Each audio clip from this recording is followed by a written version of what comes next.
el doctor Juan Antonio Tovar Rivas, cirujano de larga trayectoria, reconocido en el ámbito, con su especialidad en cirugía endocrinológica en el Hospital Ramón y Cajal, Madrid, España, y cirugía laparoscópica en el Centro Hospitalario Regional de Bordeaux, Francia. Fue por largos años jefe de cirugía de la Unidad de Emergencia del Hospital Rosales, es catedrático de la Universidad de El Salvador y socio activo de nuestro colegio médico. El doctor Tovar nos va a brindar la charla Actualización en el diagnóstico y tratamiento del cáncer de tiroides. Bienvenido, doctor. Gracias, Neto. Buenos días.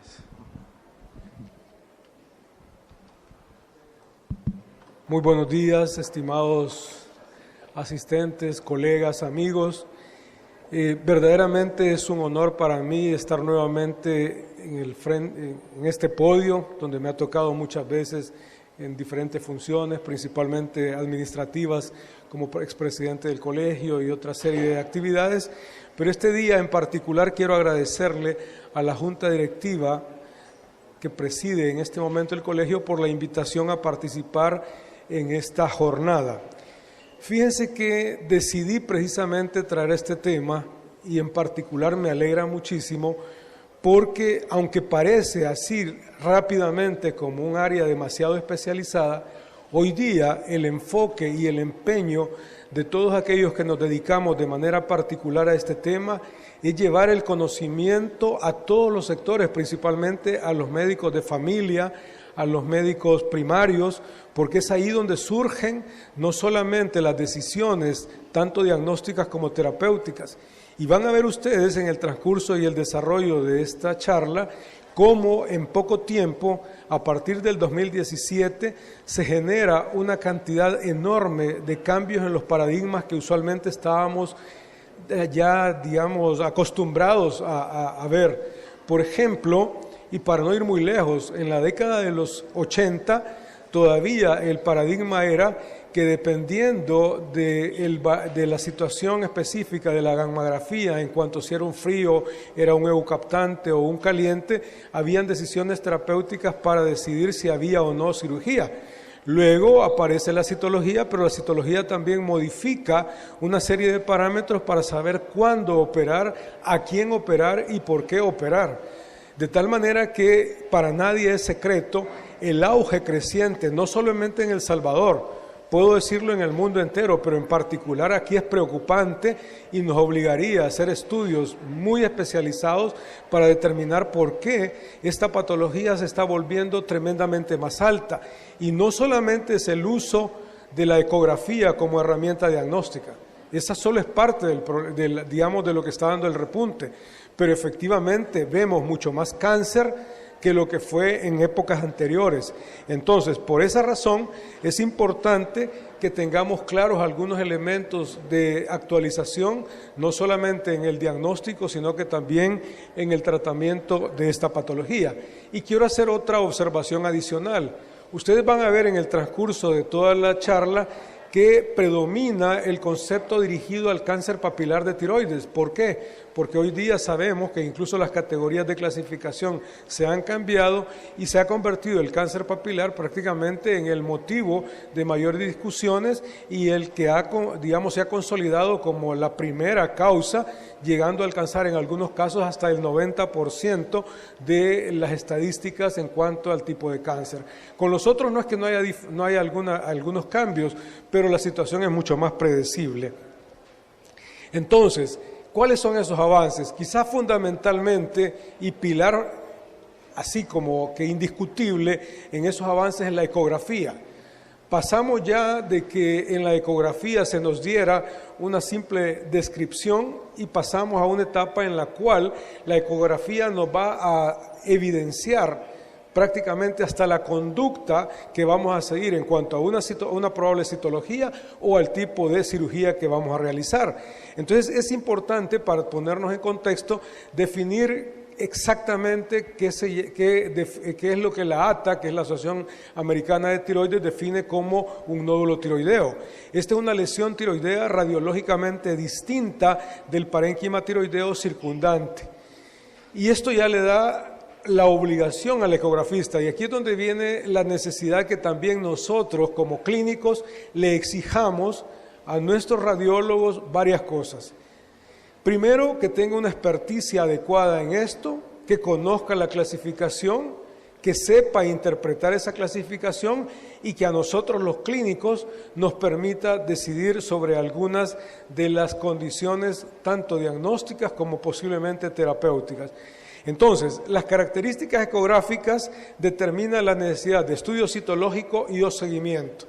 Hay un grupo que sin duda va a ser de gran dificultad porque no aplica de una manera clara solo el diagnóstico ecográfico para decidir cuál es el siguiente paso. Pero en la gran mayoría de los casos vamos a saber primero si debe o no hacerse un CAF. Segundo, si debe o no debe dársele un seguimiento. Tercero, qué tipo de cirugía tiene. Y si avanzamos ya más en el tratamiento quirúrgico, una ecografía de alta calidad que se puede unir también a una tomografía nos permite conocer el estado ganglionar y de otros elementos anatómicos adicionales que nos van a dar la posibilidad de establecer un tratamiento a priori que haga que ese tipo de cáncer realmente se cure. Porque ustedes saben que por definición el cáncer tiroideo, a excepción probablemente del indiferenciado, el cáncer tiroideo se cura con cirugía. Eso es un hecho, aquí no hay quimioterapia, hay casos, estamos claros que hay casos específicos donde la quimio tiene un papel, donde la radioterapia tiene un papel, pero en realidad el pilar fundamental es la cirugía. Una buena cirugía realizada de primera intención nos conduce a una tasa de curación altísima, dando sobrevidas para el cáncer papilar de más del 90% a 20 años plazo, cosa que ningún otro tipo de cáncer nos va a producir. Entonces, estas características a las que estamos haciendo alusión, en primer lugar aclarar que está definido a través de diferentes estudios y ensayos que las características son mucho más definidas para el cáncer papilar, no así para el medular ni tampoco para el folicular. Pero siendo que el 90%, como menciono, de la patología neoplásica maligna del tiroides es papilar, creo que sí es de una gran utilidad. Así rápidamente, y lo vamos a ver luego también en otra diapositiva, que esas características son forma más alta que ancha en un corte transversal, presencia de microcalcificaciones, márgenes irregulares o infiltrantes, hipoecogenicidad, composición sólida y vascularización intranodular. Si un paciente presenta estas características ecográficas, tiene mucho más riesgo de que su patología sea un carcinoma que una neoplasia benigna. Ahora bien, hoy día la exigencia es a que todo radiólogo no solamente nos describa esto, sino que también nosotros, como clínicos, en cualquiera de las áreas que estemos, tengamos la capacidad de primero exigir que esa descripción vaya asociada a una clasificación y luego también a que nos haga una adecuada descripción, como dijimos. Entonces, actualmente, y esto como digo son revisiones relativamente recientes, actualmente se ha establecido que la ultrasonografía define en diferentes categorías, desde la TIRADS 1 hasta TIRADS 5 y eventualmente el TIRADS 6 para aquellos casos en los cuales ya tenemos diagnóstico definido de carcinoma a través de otro método que puede ser una biopsia ganglionar. Entonces aquí hay algunas imágenes de las diferentes categorías de TIRADS 1, TIRADS 2, 3, 4, etcétera, hasta llegar al TIRADS 5 que prácticamente tiene una alta sospecha de malignidad. Entonces, si nosotros consideramos de que este es el pilar fundamental, también nos debe ser de utilidad para establecer, y perdonen que no veo una definición clara en la diapositiva, si lo tengo en la máquina, no sé por qué, pero el punto es que de acuerdo a lo que ya dijimos, a las características que están arriba, hay un puntaje, y de ese puntaje, al irlo sumando, vamos a tener 0 puntos TIRADS 1, 2 puntos TIRADS 2, 3 puntos TIRADS 3, 4 a 6 puntos TIRADS 4 y 7 puntos o más TIRADS 5. Entonces, cuando nosotros establecemos ese porcentaje de TIRADS, tenemos bien claro que en la del 1 hasta el 2 no nos ofrece mayor dificultad en cuanto a diagnóstico. El 5 y el 6 hay dificultad, pero no es absoluta, porque ninguna de estas categorías nos define con exactitud cuál va a ser el diagnóstico final. Porque una ecografía no les puede decir a ustedes es cáncer o no es cáncer. Establece un porcentaje de probabilidad, pero no puede definir con certeza. Tenemos que ampliar estos métodos. Pero adelantándome ya a los hechos, voy a comentar que hay dos grupos, tanto el TIRAS 3 como el TIRAS 4, que se convierten en los llamados casos indeterminados. Y ahí es donde hay otros avances que vamos a revisar también luego, que permiten tratar de ir consiguiendo que la cirugía solo sea indicada a los pacientes de una manera precisa. Es decir, ¿cuál es el objetivo? Si nos recordamos de lo que hablábamos sobre el uso de la centellografía, en esa época sabíamos que 15% de las centellografías iban a demostrarnos un nódulo frío. Por definición, todo nódulo frío, por tener ese 15% de probabilidad diagnóstica, iba a cirugía. Pero quiere decir que de cada 100 pacientes que se operaban en ese momento, solamente 15 eran cáncer. El resto, 85, probablemente eran cirugías, si no del todo innecesarias, pero muchas de ellas sí, porque no representaban más que una patología benigna. Entonces, hoy día también, cuando veamos CAF, vamos a ver que pasa lo mismo. Hace apenas en la década de los 90, la decisión terapéutica se adoptaba sobre 3 aspectos: maligna, sospechosa o benigna, punto. Y hasta ahí llegaba, y uno decía, bueno, si es sospechosa, no la puedo dejar ahí porque el porcentaje de probabilidades estadísticas de que sea cáncer es hasta el 50%. Y 50% es alto y no lo puedo dejar. Pero hoy día se busca afinar aún más esos aspectos para que el paciente reciba no solamente el diagnóstico correcto, sino el tratamiento correcto. Y hablando siempre sobre la clasificación TIRAS, hay ciertos elementos que quedan clarísimamente definidos. Por ejemplo, los quistes no tienen indicación para CAF, excepto que sea para descompresión. Que el paciente tenga síntomas compresivos, y eso conlleve a la necesidad de aspirarlo. Y los espongiformes también, por su baja probabilidad estadística de cáncer, tampoco tienen indicación. Entonces, de un CAF, de tal manera que a ustedes les va sirviendo, independientemente del tamaño, les va sirviendo la descripción que se haga de dicho nódulo para establecer o no la necesidad, ya sea del CAF, seguimiento o tratamiento. Ahora bien, junto, como les decía, y más o menos en el mismo periodo, porque el CAF resulta de una revisión que se hace por parte del Colegio Americano de Radiología, junto con un grupo de expertos en el área de la tiroides, para definir todos los elementos que estamos mencionando, pero casi en el mismo tiempo, estamos hablando del 10, se valida hasta el 18, en el 17 ya aparece consolidado, pero en ese mismo tiempo también en el Instituto Nacional de la Salud, en Bethesda, Maryland, se reúne otro grupo de citopatologistas de alta experiencia a establecer criterios definidos para saber un CAF cómo interpretarlo. O sea, ya no valía aquel aspecto de decir un CAF sospechoso, un CAF benigno, uno maligno, o incluso lo que se daba también, porque en algunas ocasiones cuando lo hacíamos los clínicos, había muchos casos en los cuales la respuesta era frotis o CAF inadecuado. O sea, el material que se había aspirado no era el correcto. Si quiere aquí por favor. El frotis no era el correcto y aparecía el inadecuado. Pero eso era demasiado vago y se empezó a ver a través de los diferentes estudios que había forma de hacer una discriminación más fina de ello. Entonces establecieron en el sistema Bethesda, basado en los hallazgos que se tuviera al momento de hacer el estudio citopatológico, 6 categorías. Entonces teníamos Bethesda 1, que es no diagnóstica o insatisfactoria, pero que aún así tiene un porcentaje del 5 al 10% de probabilidades de malignidad. Entonces, con el Bethesda queda claro que si el caso no es de un espongiforme o no es de una lesión claramente definida por otros medios como negativa malignidad, está indicada la repetición del CAF. Ahí no quedaba mayor problema. Con el Bethesda 2 la situación era todavía más fácil, porque el riesgo de malignidad bajaba o era menor al 3% y por tanto se clasificaba como benigno. Obviamente a un nódulo benigno, a excepción que cumpla un criterio quirúrgico, ese quedaba fuera de dar más que seguimiento.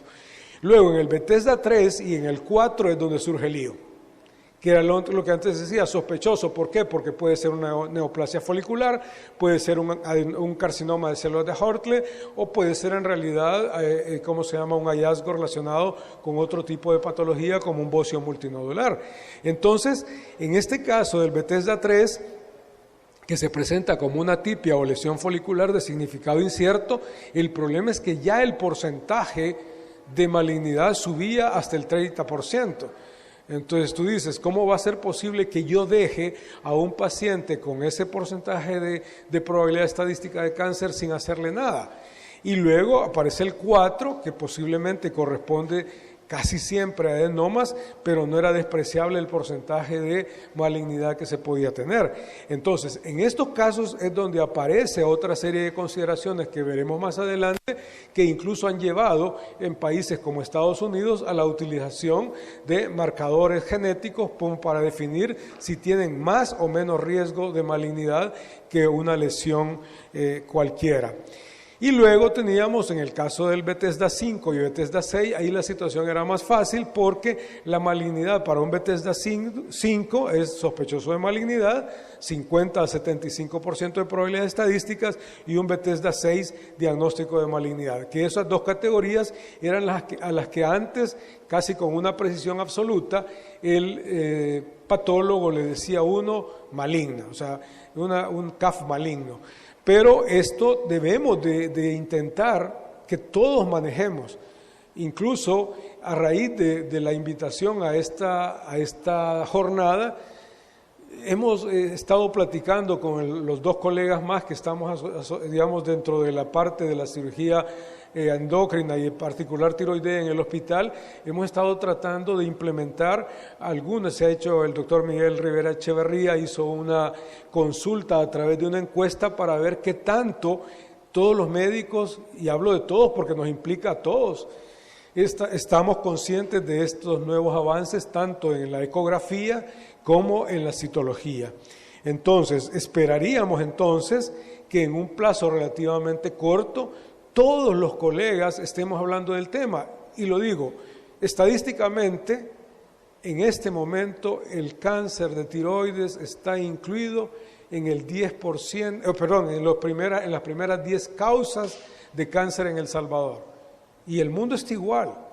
E incluso se han caído teorías como por ejemplo las que estaban asociadas a radioterapia externa, porque en teoría nosotros no somos radiados, pero igual se nos está incrementando. Y solo como un dato anecdótico, cuando yo decidí ir a hacer esto afuera como subespecialidad, todo se motivó a raíz de un estudio en el cual hubo una evidencia de una alta tasa de complicaciones en lo que hacíamos en el Rosales.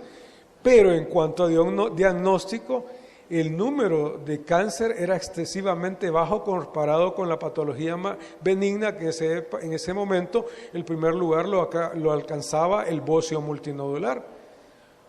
Hoy día, la mora que tenemos, porque tenemos una mora increíble en el hospital de cirugía, está fundamentada en cáncer.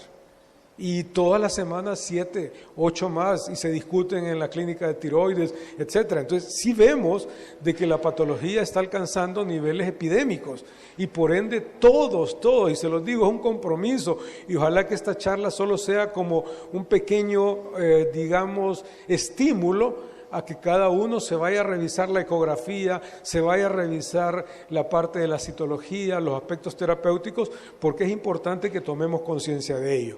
Entonces, ¿qué pasa cuando tenemos ese grupo del llamado indeterminado? Que es Bethesda 3 y Bethesda 4. Tenemos que hacer el mejor esfuerzo para evitar llevar a cirugía simplemente porque ante la duda mejor lo opero. debemos de tratar de llevarlo con una definición e incluso con un plan terapéutico adecuado. Entonces, en estos nódulos citológicamente indeterminados, el tipo de atipia es útil para estratificar el riesgo de malignidad. Y vean que si el patólogo les dice a ustedes que es un Bethesda 3 o 4, pero con atipia nuclear o citológica, pónganle atención. Posiblemente ese paciente sí van a tener que operarlo, aunque se convierta en una lobectomía diagnóstica. Pues porque si no tiene indicación para una tiroidectomía total, habrá que hacerle una lobectomía. Pero en esos casos cambia, a pesar de estar en una indeterminado. Luego, la atipia arquitectural, que está asociada más que todo a pacientes con neoplasias foliculares, no necesariamente cáncer, puede tratarse de un adenoma folicular, los cambios oncocíticos a los adenomas y también a los carcinomas de células de Hortley. Y hay un grupo inespecífico de otras atipias donde cuando no coincide con ninguna de ellas, pues entonces lo metemos en este cajón y habrá que individualizar a ese grupo de pacientes. Pero entonces, quiere decir que hoy ya no le prestamos solo atención a que me diga maligno, benigno o sospechoso. Le prestamos atención a lo que en el momento se clasifica, tanto desde el punto de vista de Bethesda como del punto de vista de las atipias que pueda estar en ese momento clasificando. Entonces, pero todavía sigue la situación más compleja. Cuando tenemos pacientes en esa categoría indeterminada, hoy día, no en todos los países, incluso ni siquiera en toda Europa, hay algunos que ya lo tienen autorizado, pero por ejemplo en España no forma parte de los exámenes rutinarios que el sistema de salud autoriza, pero para ese grupo de pacientes y siempre con la intención de evitar que se haga una cirugía innecesaria, también se está haciendo una valoración de marcadores moleculares en ese tipo de nódulos. ¿Dónde se hace la determinación del marcador? En el material citológico que ha obtenido el patólogo. ¿Qué son entonces esos marcadores moleculares? Son mutaciones genéticas que presentan las células tiroideas malignas y que pueden estudiarse en un fragmento de biopsia obtenida por medio del CAF o citología por aspiración con agua fina. Y fíjense que aquí estaba olvidando algo interesante, que siempre lo hago independientemente con quién esté. Yo soy más fanático de utilizar la expresión citología por aspiración con agua fina que PAF, que es punción con aguja fina, o también la otra que se utiliza, que es BAF, que es biopsia por aguja fina. Y digo porque nunca vamos a esperar de una punción con aguja fina una biopsia. Porque si no fuera fácil, si yo lo que tuviera biopsia, habría menos confusión, porque todos los pacientes tendrían tejido que estudiar y por tanto habría una verdadera aseveración si hay invasión vascular, si hay invasión capsular, y eso lo cambia de benigno a maligno. Entonces el CAF en realidad es una citología, ¿verdad? Y al igual que pasa con el Papá Nicolau, por ejemplo, que es una citología, ve células. Entonces, de la experticia que tenga el patólogo en evaluar esas células, vamos a tener una mejor información. Entonces, se ha visto que hay diferentes mutaciones genéticas en los pacientes con cáncer de tiroides. Esas mutaciones genéticas son no específicas, pero se representan más dependiendo de cada tipo de tumor. Por ejemplo, la mutación BRAF está presente hasta en un 40 a 45% de los casos de cáncer. ¿Qué quiere decir eso? Que si yo tengo un indeterminado, pero le hago la evaluación del marcador y me sale un BRAF positivo, quiere decir que ese paciente tiene un chance hasta de 45% que esa lesión indeterminada en realidad sea cáncer. Por tanto, lo opero, porque nadie se va a quedar con esa situación de que vamos a seguir observando, salvo que cumpla criterios, porque hoy día, aunque les parezca mentira, pero hasta el cáncer de tiroides cumple criterios para no ser quirúrgico. O sea, hay casos bien específicos, con seguimientos y todo, pero ya hay estudios, hay ya metaanálisis sobre el tema y algunos en particular, cuando cumplen ciertas condiciones, pueden ser manejados de tipo observacional. Como pasa, no es único, pasa lo mismo en el cáncer de próstata, que ustedes, digamos, están más familiarizados con ello, y otros tipos de cáncer donde no necesariamente la cirugía.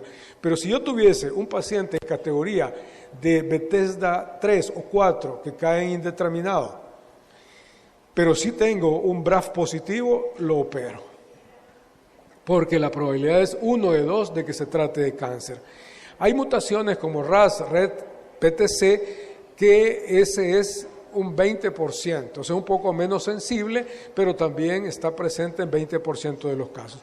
Y para, perdón, solo permítanme un segundito.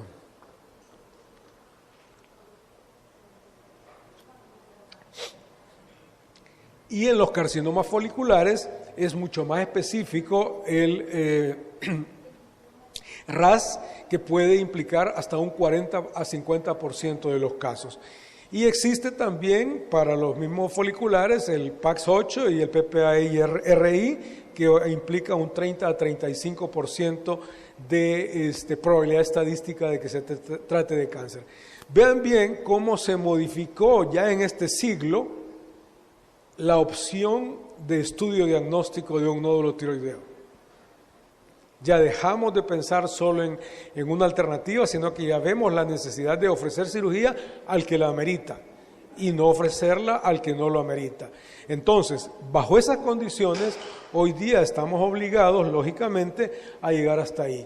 Hay otros elementos adicionales que también se han estado estudiando que, como todavía no tienen un posicionamiento bien definido, no lo quise traer porque ya era incluso bastante complejo tratar de ir avanzando en esto. Pero también hoy día se está utilizando el tecnesio 99 MIVI para discriminar entre pacientes que pueden tener cáncer o no, en esos pacientes con categoría Bethesda 3 o 4, o sea, indeterminado.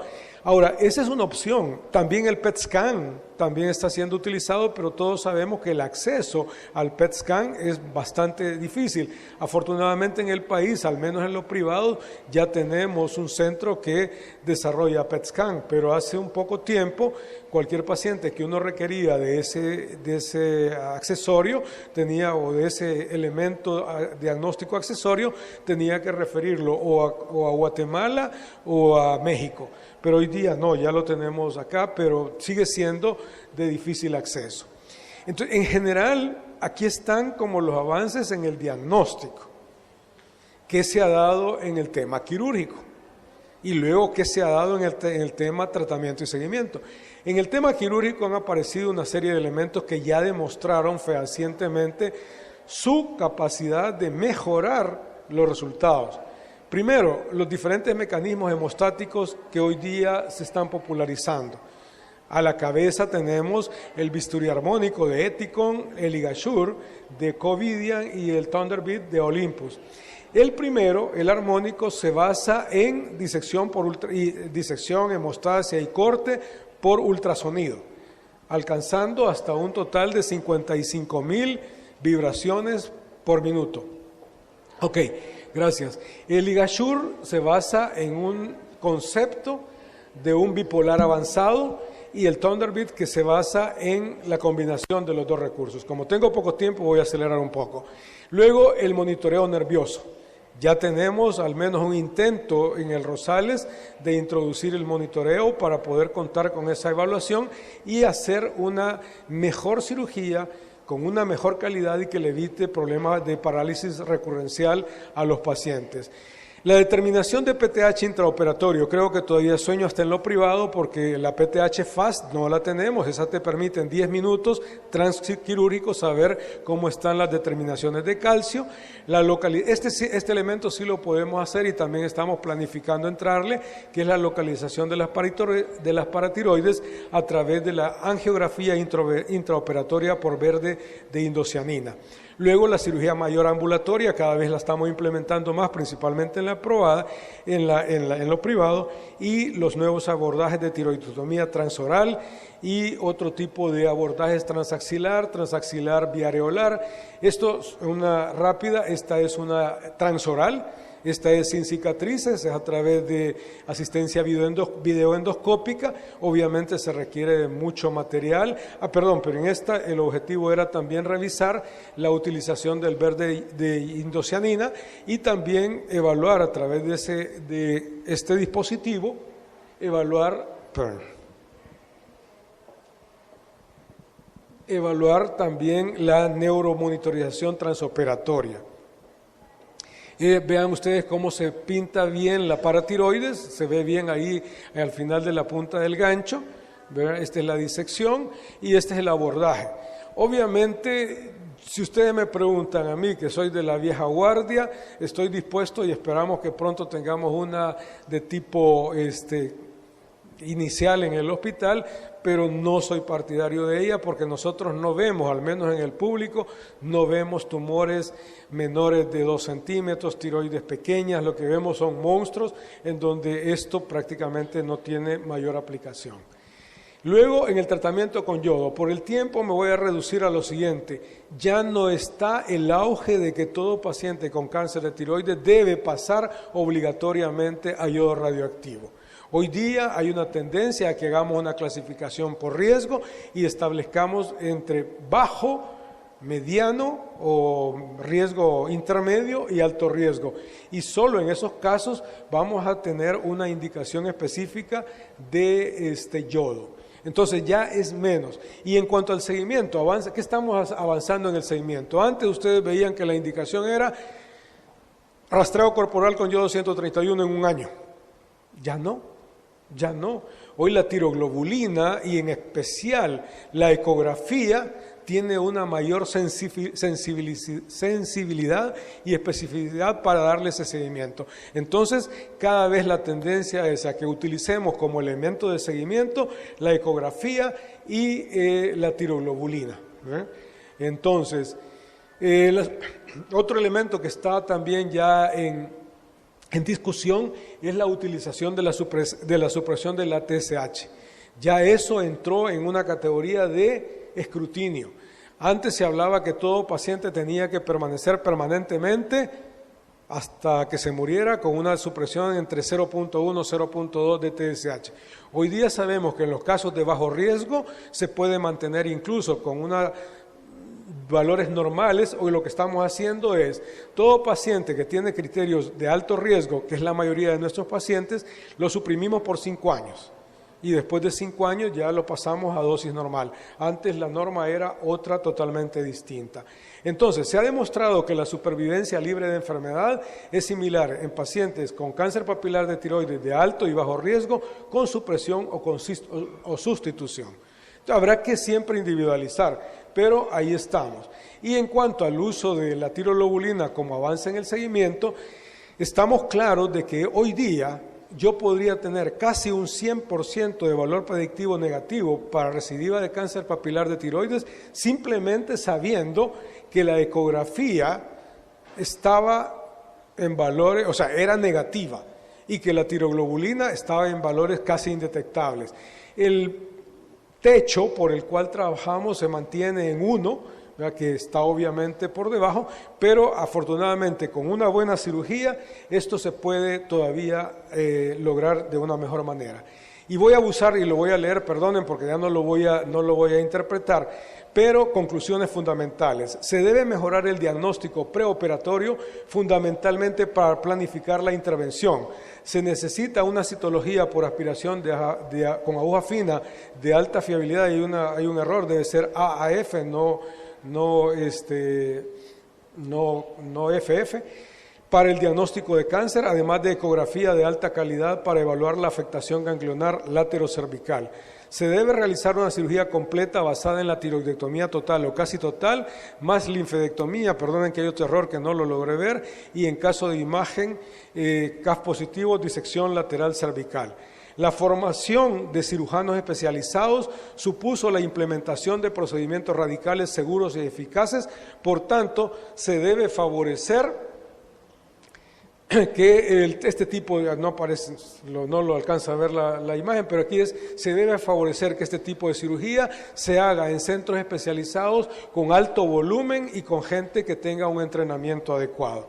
Y las últimas conclusiones son que en vista que muchos pacientes tratados con éxito quirúrgico presentaban una tiroglobulina indetectable o muy baja tras la cirugía, lo cual podía en cuestión ponía en cuestión la necesidad del tratamiento sistemático con radioyodo, lo cual plantea el uso selectivo del mismo. Y la ecografía ha supuesto un gran avance en el diagnóstico de la extensión inicial de la enfermedad y de las recidivas ganglionares, y ha reemplazado los rastreos con radioyodo en el seguimiento del cáncer papilar de tiroides, cuyas recidivas son siempre cervicales. Por tanto, se debe basar en el seguimiento en el diagnóstico de recidiva estructural y no bioquímica que brinda la ecografía. 2 disculpas. 1, no logré controlar el tiempo. 2, he estado súper mal en los últimos 3 días y tampoco estoy en las mejores condiciones, pero mi compromiso con el colegio siempre ha sido eterno y voy a estar siempre presente cuando sea solicitado. Muchas gracias.